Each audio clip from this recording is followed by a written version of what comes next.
E agora nós vamos falar sobre padrões de repetições, aquelas coisas que acontecem, passa de geração em geração, o que você repete, fica naquela questão, por que isso está acontecendo de novo? E, enfim, então eu convidei o terapeuta Maurício Valente, que já fazia um tempinho que ele estava aqui sem vir no programa, para matar nossa saudade e passar dicas para a gente também. Tudo bem, Maurício? Boa tarde. Tudo bem, obrigado pelo convite. É sempre um prazer estar aqui. Boa tarde a todos.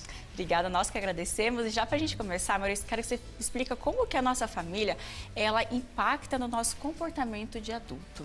Núbia, um ser, né, um filhote, uma criança, as primeiras pessoas que ela começa a conviver é com o pai e com a mãe. Né? A primeira relação de um menino ou de uma menina é com a sua mãe. E depois, ali aos 2 anos, começa a perceber o pai. E assim isso segue.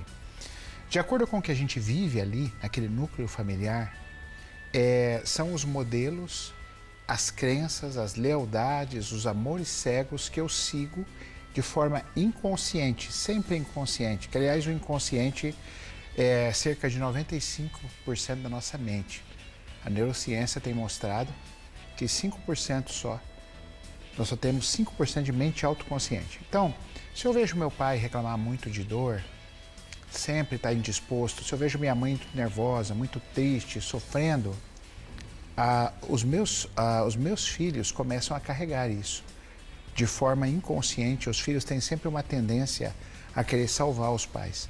E desde pequeno, então aí pode começar a se consolidar os padrões que lá na frente vão se repetir.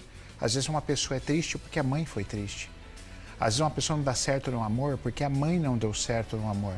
Às vezes o pai era explosivo, o menino é explosivo igual o pai. Então a gente tem uma responsabilidade enorme. Claro que nós não somos perfeitos, ninguém aqui está querendo pregar a perfeição. Mas a gente como pai e como mãe, a gente tem que ter mais atenção. Porque os nossos filhos, eles carregam muito por nós, mais do que a gente pensa. Isso então, Maurício, que a gente fala assim naquelas questões de padrões de repetição, por exemplo, a pessoa não consegue prosperar no emprego, ou que nem você falou de relacionamento, ou várias outras áreas da vida? Isso, dentro dos estudos sistêmicos, existe uma terapia própria que se chama biologia familiar. E a reprogramação, que foi o método que eu desenvolvi, olha muito para a biologia familiar. Então, por exemplo, profissão, via de regra, tá? Biologia não tem regra, mas assim, só para vocês entenderem. Profissão normalmente é a mãe.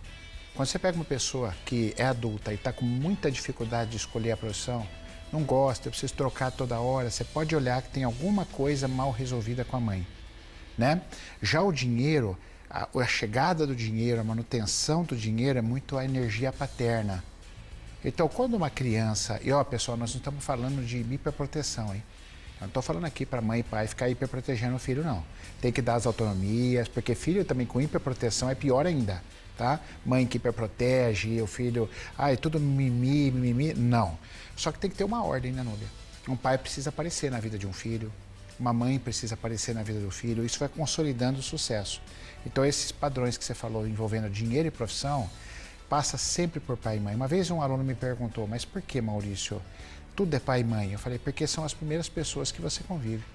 Não tem como ser diferente. Quem te cria não é uma cegonha, é seu pai e sua mãe. E os pais são imperfeitos.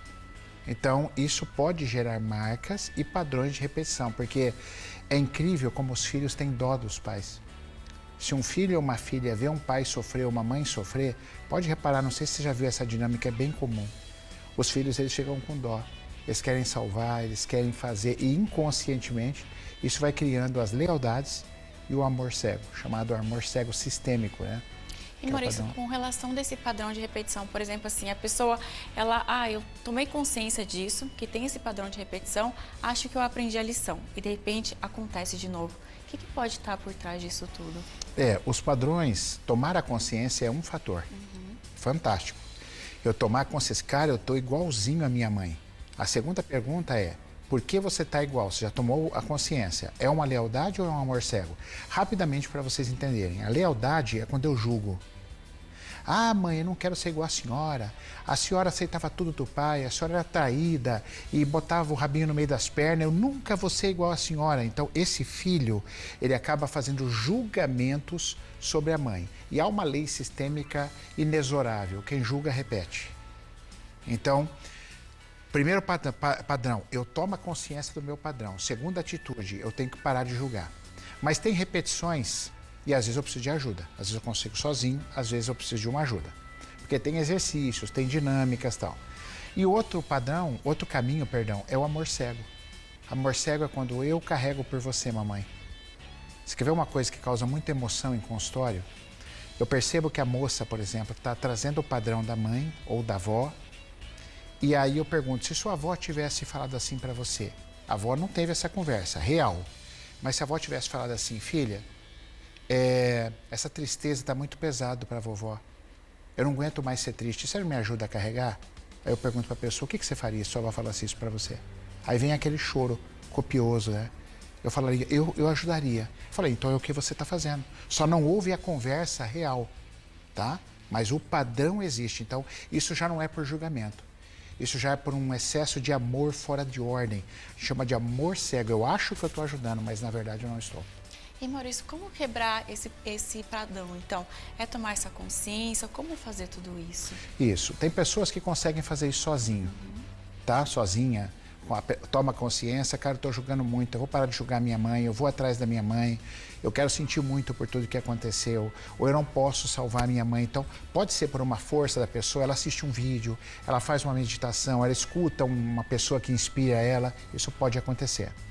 Mas a maioria das vezes a pessoa precisa de ajuda, porque às vezes ela não é formada nisso, então ela não sabe as ferramentas, exercícios que podem ser feitos para interromper o padrão de forma sutil, de forma amorosa, só que agora com ordem. E aí muda. Aí ela toma consciência e faz os movimentos, ela muda. Eu me lembro de um rapaz que, rapidamente, ele batia muito o carro de ré. Era um padrão. Olha que bobeira, né? Nossa. Batia o carro de ré. Aí ele foi tratar comigo e descobrimos que ele julgava muito o pai. Então, olha só. O pai era... Ele tinha 19 anos só. Isso me impressionou. Ele era de Foz. Assim, ó, 21 minutos de conversa com ele pediu para ir embora. Aí eu achei que eu estava fazendo mal para ele, né? Eu fiz alguma coisa, te falei alguma coisa? Não, doutor. Para mim já deu. Eu posso ir embora? Pode. Isso foi numa segunda-feira. Na sexta-feira veio o pai. O pai tinha horário.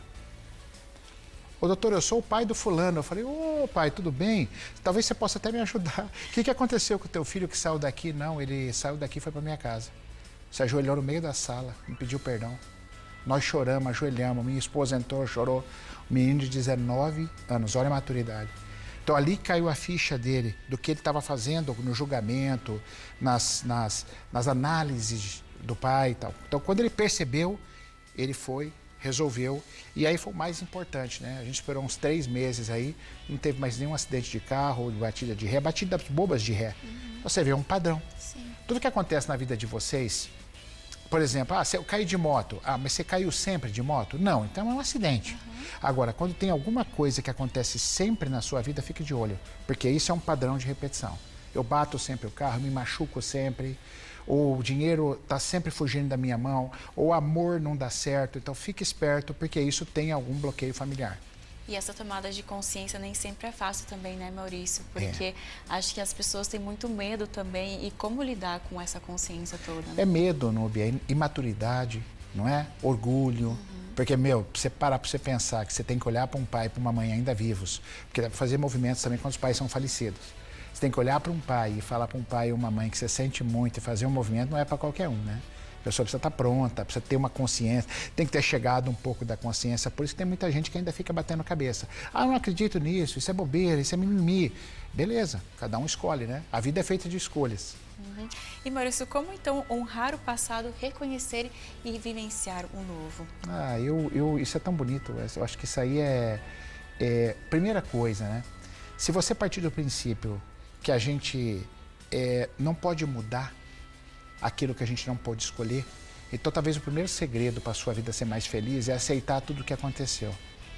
Porque o que eu não posso mudar, eu não tive escolha. Eu tenho escolha sobre o que eu posso mudar agora.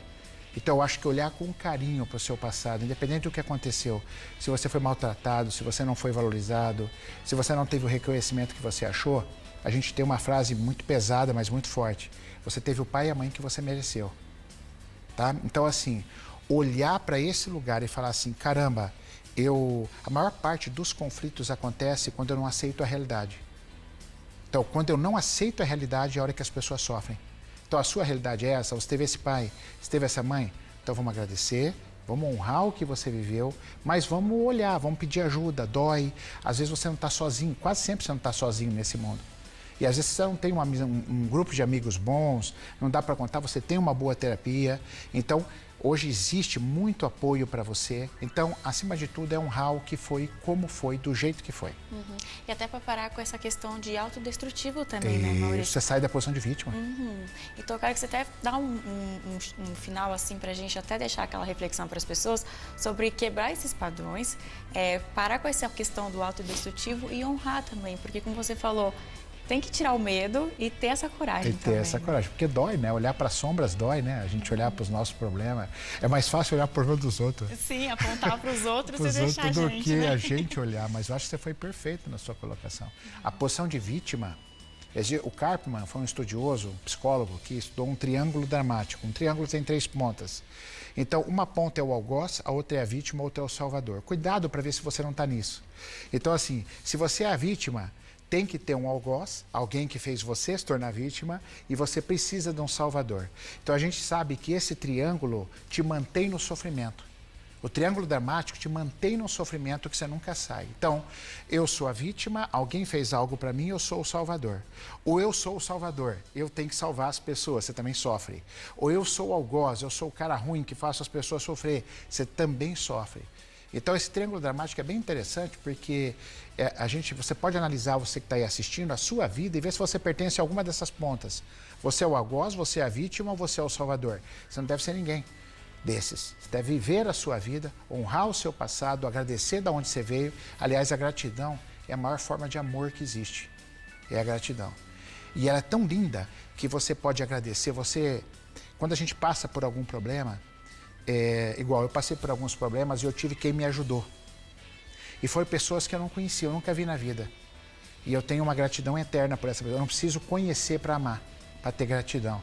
Então a gratidão é muito especial.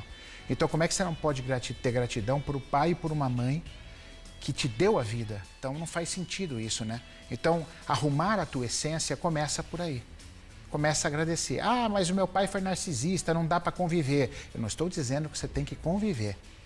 Você tem que agradecer. Aqui dentro tem que estar limpo. Talvez não dê para conviver.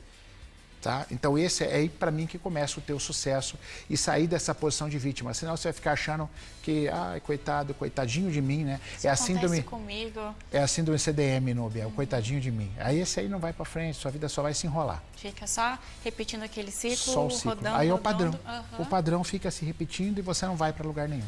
Olha só, quantas explicações maravilhosas que o Maurício passou pra gente. Inclusive, você falou de gratidão, Maurício.